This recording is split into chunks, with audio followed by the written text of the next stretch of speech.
Shalom, shalom, soyez bénis encore ce jour, que la grâce, la paix de Dieu soit avec vous. Bienvenue à Vie Glorieuse, moment où Dieu même se manifeste dans la vie de tout chacun. Et en ce jour, nous allons parler de Paul, de son voyage missionnaire en Asie, surtout en Éphèse. Et tu vas prendre avec moi les Actes des Apôtres, chapitre 19. La Bible déclare que quoi? Que Paul est allé en Asie, spécialement en Éphèse. Et quand il est arrivé en Éphèse, la Bible déclare que quoi? Qu'il a prêché la parole de Dieu, il a enseigné la parole de Dieu. Et quand il enseignait, il prêchait la parole de Dieu, la Bible déclare dans le verset 3 que les gens ont commencé certaines personnes ont commencé à se soulever. Certaines personnes ont commencé à dessus leur cœur. Certaines personnes ont commencé à, disons, envoyer la rébellion parmi les disciples. Et quand il a vu cela, la Bible déclare que quoi? Qu'il a pris les disciples qui étaient réceptifs et il les a envoyés dans une école. Et pendant 2 ans, il a enseigné, il a prêché l'évangile de Dieu textuellement comme il se devait à ses disciples-là. Donc la Bible déclare dans le verset 9 qu'il prit les disciples à part et enseignant chaque jour dans l'école d'un dénommé Tyrannus. Cela dura pendant 2 ans, si bien que tous les habitants de l'Asie, juifs et non-juifs, entendu la parole du Seigneur qui faisait des miracles. Et la Bible même dit quoi? Il faisait des miracles extraordinaires par l'intermédiaire de Paul.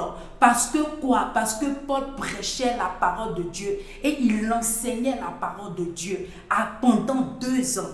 Et la Bible dit, à la suite, la Bible dit, même quand il prêchait, il évangélisait, il prêchait la parole de Dieu. La Bible déclare que les malades étaient guéris. Les malades étaient guéris par des linges ou des mouchoirs qu'il avait seulement touché son corps. Les linges et les mouchoirs seulement qui avaient touché son corps arrivaient à guérir certaines personnes. Parce que quoi? Pendant 2 ans, il a passé son temps dans l'assiduité, dans la présence de Dieu, à prêcher la parole de Dieu. Et la Bible, quand on lit les Actes des Apôtres, chapitre 19, on voit que quoi? Que même quand des Juifs même se sont levés contre Paul, la Bible dit quoi? L'Esprit même a dit quoi?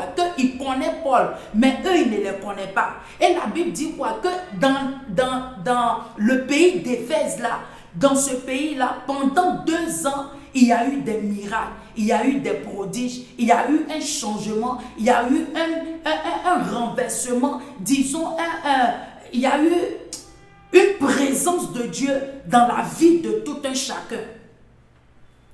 Donc, de cette même manière, en ce jour, il est important que, de la même manière que Paul a procédé, il est important que toi aussi, tu puisses ouvrir ta bouche pour parler et enseigner la parole de Dieu. Il est important que tu enseignes la parole de Dieu, que ça soit dans ta communauté, que ça soit dans ta nation, que ça soit dans ta ville, que ça soit dans ton village, que ça soit dans ta famille. Il est important que tu ouvres ta bouche pour parler de la parole de Dieu. Il est important que tu parles de la parole de Dieu. C'est important.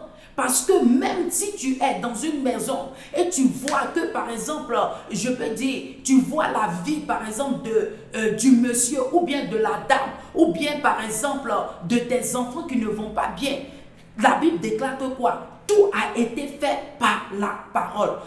Tout a été fait par la parole. Donc, il est important que tu ouvres ta bouche pour déclarer. Qu'est-ce que tu veux voir dans la vie de tout un chacun? La Bible dit dans les Actes des Apôtres que Paul a prêché pendant 2 ans. Et pendant ces 2 ans-là, il y a eu des miracles, il y a eu des signes, des prodiges.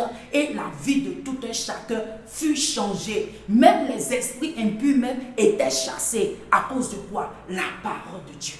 La parole de Dieu. Par la parole de Dieu. Si la parole de Dieu a pu changer, a pu dominer la ville d'Éphèse, cela va produire les mêmes effets dans ta vie au nom de Jésus-Christ. La Bible déclare dans quoi? Dans Jean 1, le verset 3. La Bible déclare que tout a été fait par elle.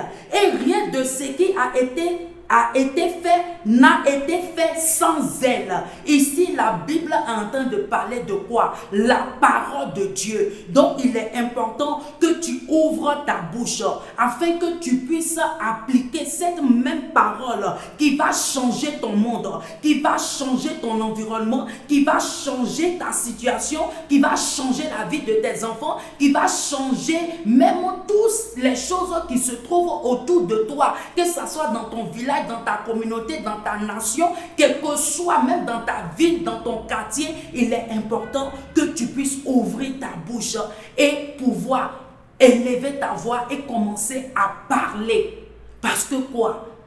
Paul a enseigné, il a enseigné la parole et cette parole-là a pu dominer et changer toute une vie d'Éphèse.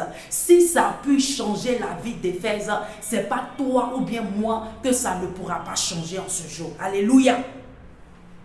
Donc il est important que tu sois une personne qui mette sa confiance en la parole de Dieu. Comme la Bible même le déclare toujours, que celui qui met sa confiance en l'Éternel n'aura pas honte, ou bien ne sera pas confondu, ou bien ne sera pas confus. Mets ta confiance en l'Éternel. Mets ta confiance en la parole de Dieu. Et cette parole-là changera ta vie. Cette parole-là changera ton environnement. Cette parole-là changera ta situation. Cette parole-là va changer toute ta vie et celle de tes enfants, de ton mari, de tes enfants, de ta femme, quel que soit. Le Seigneur, par sa parole, va changer ta vie en ce jour. Alléluia. Et tu vas incliner ta tête et tu vas prier. Tu vas dire, Père, cher Père éternel, par la prédication de l'enseignement de l'évangile de justice, ton royaume est établi dans chaque ville et nation et partout dans le monde des nations partout. Et ceux qui ont été élevés en dignité sont influencés par le message qui les amène à faire des choses qui sont agréables au Seigneur. Merci pour la grâce, Seigneur, oh Papa, que toi-même tu as mis dans nos vies, que tu as permis, Seigneur, qu'on puisse proclamer la liberté, Seigneur, dans la vie de tout un chacun, dans nos foyers, dans nos communautés, dans notre nation. Au nom de Jésus-Christ que nous avons prié. Amen. Et si tu es une personne qui ne connaît pas le Seigneur en tant que son Seigneur sauveur personnel, j'aimerais te dire de choisir la bonne part. Et la bonne part, c'est Jésus-Christ de Nazareth.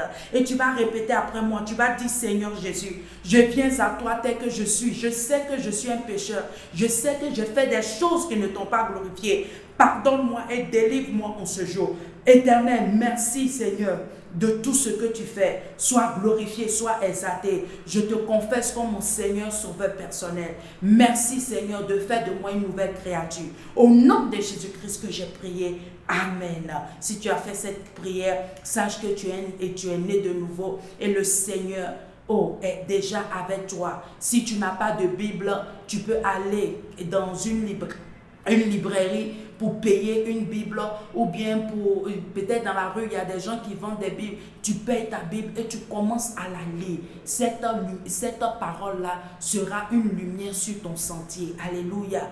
Elle sera une lumière sur ton sentier. Elle va t'éclairer. Au nom de Jésus-Christ, c'était Vie Glorieuse avec Essena Moti. N'oubliez pas de toujours partager, de liker et de commenter et surtout d'inviter vos amis. Soyez bénis et à très bientôt. Bye bye!